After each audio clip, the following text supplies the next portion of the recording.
Assalamualaikum, dear students. Welcome to another episode of this lecture series. बेटा अगर हम आज की बात करेंगे जो हमारे दो आज के केसेस रहेंगे इमेज फॉर्मेशन के मुताबिक हमारे कॉन्केव मिरर के अंदर, आज हम उन दो केसेस को यहाँ पे डिस्कस करने जा रहे हैं। और अगर हम बात करेंगे आपके एग्जामिनेशन पॉइंट ऑफ व्यू के मुताबिक ये दो केसेस हैं, ये वेरी इंपॉर्टेंट पार्ट रहते हैं आपके एग्जामिनेशन पॉइंट ऑफ से। ठीक है बेटा, चलो बेटा आज का लेक्चर स्टार्ट करेंगे हम।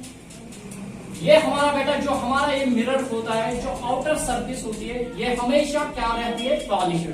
क्या रहती है? पॉलिश्ड। और जो इनर सरफेस होती है ये रिफ्लेक्टिंग रहती है in case of concave mirror. Concave mirror का हो या कन्वर्जिंग मिरर का हो, one are the same thing. So बेटा जो ये पॉइंट है, मिडल पॉइंट, इस मिरर का उसका नाम पोल रखते हैं हम। और इसके बाद जो हमारा पॉइंट बनता है वो फोकस। और उसके बाद हमारा जो पॉइंट होता है सेंटर ऑफ कर्वेचर। हमने चार केसेस को डिफाइन किया, चार केसेस को कवर किया पिछले लेक्चर्स में। और यहाँ पे हमने पहला जो ऑब्जेक्ट की पोजीशन रखी थी वो इंफिनिटी, और फिर सेंटर ऑफ कर्वेचर के पीछे, और फिर सेंटर ऑफ कर्वेचर पे, और फिर सेंटर ऑफ कर्वेचर और फोकस के बीच में। आज हम ऑब्जेक्ट को रखेंगे एट एफ।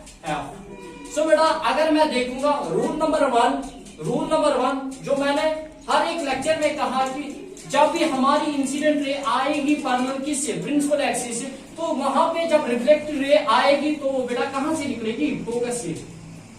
ठीक बेटा, कहां से निकलेगी? फोकस से। मैंने क्या कहा? ऑब्जेक्ट रखा मैंने कहां पे? फोकस पे। और मैंने रूल नंबर 1 यहाँ पे सिलेक्ट किया, इंसिडेंट रे निकली पैरेलल टू प्रिंसिपल एक्सिस, और यहाँ पे रिफ्लेक्शन हुई वो कहां से निकली? फोकस से। और बेटा इसको मैं ऐसे एरो रखूंगा। ठीक है बेटा, जो रूल नंबर 2 है वो यहाँ पे अप्लाई नहीं होगा। अगर रूल नंबर 3 की मैं बात करूंगा, यहाँ पे रूल नंबर 3 की मैं बात करूंगा, वो कहता है कि नो रिफ्लेक्शन वाला केस, सेंटर ऑफ कर्वेचर से निकलेगी इंसिडेंट रे और वो रिट्रेस करेगी सेम पाथ। सो बेटा अगर मैं यहां से छोड़ूंगा इंसिडेंट रे ऐसे, ठीक बेटा, ये जब आएगी तो यहां से टकराएगी तो बेटा यहाँ पे reflected ray same path follow करेगी। सो बेटा अगर हम देखेंगे जो हमारी इमेज बनती है, यहां से अगर देखोगे जो हमारी रिफ्लेक्टेड रे वो पैरेलल फॉर्म में निकली है। किस फॉर्म में? पैरेलल फॉर्म में। मैंने हर एक लेक्चर में कहा कि जब हमारी इंसिडेंट रे या पैरेलल रिफ्लेक्टेड रे निकलेगी या आएगी तब हमारा ऑब्जेक्ट इनफिनिटी पे बनता है। कहां पे? इनफिनिटी पे बनता है। इसकी डिटेल में अगर मैं यहाँ पे लिखूंगा तो बेटा मैं लिखूंगा हमारी जो ऑब्जेक्ट की पोजीशन है, ऑब्जेक्ट पोजीशन वो कहां पे है? At F, at focus. ठीक बेटा, और उसके बाद जो हमारी इमेज है, इमेज लोकेशन वो कहां पे बनेगी? क्योंकि ये पैरेलल रेज है तो ये मीट नहीं करेगी, सेम डायरेक्शन में ट्रैवल कर रही है। तो बेटा image location at infinity, image location at infinity. जब भी हमारी इनफिनिटी में बनेगी तो साइज क्या होगा? साइज तो एनलार्ज्ड होगा, एनलार्ज्ड। ठीक बेटा, और ये left side of the mirror बनी इमेज तो बेटा नेचर क्या होगा? नेचर होगा बेटा क्या? और रियल एंड इन्वर्टेड। क्या होगा बेटा? Real and inverted, real and inverted. ठीक बेटा, मैंने क्या कहा? ऑब्जेक्ट मैंने रखा एफ पे। रूल नंबर 1 को मैंने अप्लाई किया, incident ray parallel principal axis, और पैरेलल आई कहां से निकली? फोकस से रिफ्लेक्ट होके। और सेकंड रूल यहाँ पे अप्लाई नहीं होगा क्योंकि हमारा जो ऑब्जेक्ट है वो फोकस पे होता है। और जो मैंने तीसरे रूल यहाँ पे डिस्कस किया वो यहाँ से इंसिडेंट रे कहां से निकली? सेंटर ऑफ कर्वेचर, और यहाँ पे सेम पाथ फॉलो करके। तो बेटा यहाँ पे हमारी जो रिफ्लेक्टेड रेज वो मीट नहीं कर सकती है क्योंकि ये पैरेलल है। क्या है? पैरेलल। सो बेटा मैंने क्या लिखा? Object location eight F, infinity पे हमारी इमेज बनेगी, एनलार्ज्ड होगा क्योंकि हमारा जो ऑब्जेक्ट है वो मिरर के नजदीक है, छोटा होगा, साइज कम होगा। तो नेचर क्या होगा? Real and inverted. सो बेटा अब हमारा लास्ट केस रह गया इस इमेज फॉर्मेशन का। सो बेटा हम रखेंगे अब ऑब्जेक्ट कहां पे?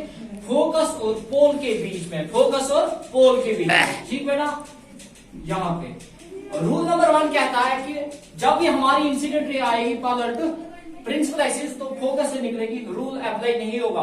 सेकंड वाला रूल फोकस से नहीं होगा अप्लाई। रूल नंबर 3 कहता है कि जब भी हमारी इंसिडेंट रे कहां से ट्रैवल करेगी सेंटर ऑफ कर्वेचर से। कहां से? सेंटर ऑफ कर्वेचर से। तो बेटा हमारी जो रिफ्लेक्टेड रे वो रिट्रेस करेगी, सेम पाथ फॉलो करेगी रिफ्लेक्टिव होकर। और बेटा यहाँ पे अगर मैं डालूंगा इंसिडेंट रे, ठीक बेटा, ये हमारी इंसिडेंट रे कहां से निकली? सेंटर ऑफ कर्वेचर से। तो बेटा ये रिफ्लेक्टिव भी करेगी, सेम पाथ फॉलो करेगी, ठीक बेटा। रूल नंबर 4 तो हमारा angle I is always equal to angle R. यहाँ पे टकराएगी और यहाँ पे रिफ्लेक्ट करेगी, ठीक बेटा। सो बेटा यहाँ पे अगर मैं देखूंगा इसकी इमेज कहाँ पे बनेगी, अगर मैं देखूंगा ये रिफ्लेक्टेड रे है हमारी और ये इंसिडेंट रे है। अगर मैं देखूंगा ये रिफ्लेक्टेड रे ये यहाँ से आई है, अगर मैं इसको प्रोड्यूस करूंगा यहाँ से यहाँ तक, ठीक बेटा, ये मुझे जो रिफ्लेक्टेड रे दिखती है ये यहाँ से आई है, ठीक। और इसकी जो यहाँ पे जो रिफ्लेक्टेड रे गुजरी की वो कहां से? यहाँ से, ठीक बेटा, वो बिहाइंड द मिरर अगर मैं इसको प्रोड्यूस करूंगा, ठीक बेटा।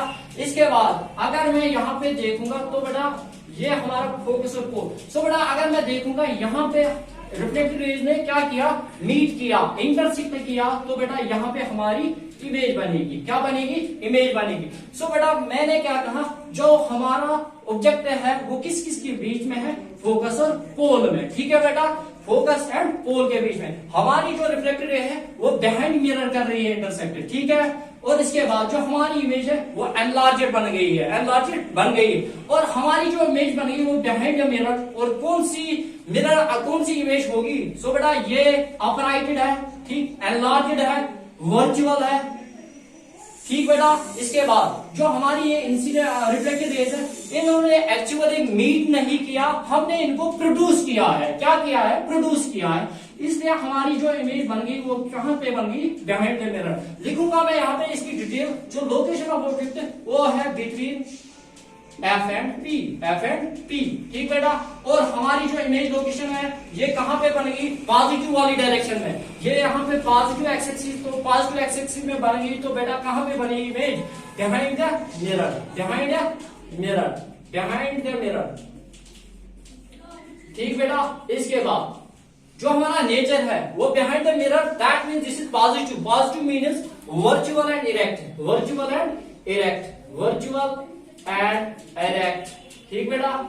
इसके बाद जो हमारा साइज है, अगर आप यहाँ पे फिगर पे देखोगे जो हमारा ऑब्जेक्ट है इसकी हाइट कम है एज कंपेयर टू किसके?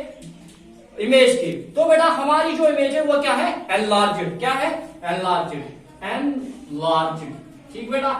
सो बेटा ये बात हुई 6 केसेस के मुतालिक। जो हमारी कनकेव मिरर होता है इसके जो 6 केसेस है इमेज फॉर्मेशन के लिए वो हमने डिस्कस किया। आज हमने इनको कंप्लीट किया। इसके बाद हमारा जो नेक्स्ट लेक्चर आएगा वो रहेगा कन्वेक्स के लिए या डाइवर्जिंग मिरर के लिए। वहां पे खाली हमें 2 केसेस पढ़ने हैं। मैं बोलूंगा क्योंकि वहां पे 2 केसेस क्यों पढ़ने पड़ते हैं, 6 केसेस क्यों नहीं पढ़ने पड़ते, क्योंकि वहां पे सारे केसेस रिपीट होते हैं, इसलिए हमें 2 केसेस पढ़ने पड़ते हैं। सो बेटा stay blessed and thank you for watching and keep sharing and subscribe this channel.